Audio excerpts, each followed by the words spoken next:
Alright guys, let's have a look at Challenger's CL12.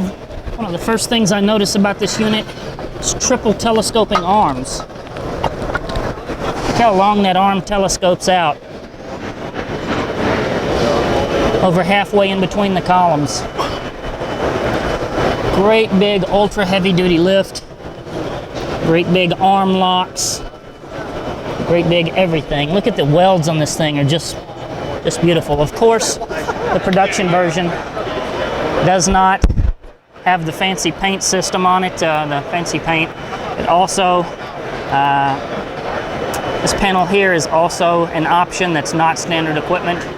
Have a look at your cable operated safety lock release right there.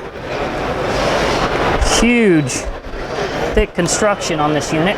Let's have a look at the power pack mounted to the side over here. If you do want to buy it now, I did talk to Ray. He said he can run it now. And your hydraulic cylinder here.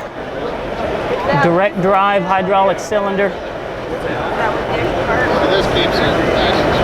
Look up and over to the top. No, I'd probably be about 43. It's a Challenger CL12. Rubber door guards right there.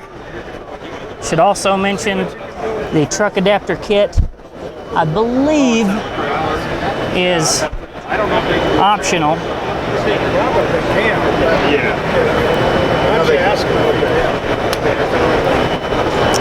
Challenger CL12.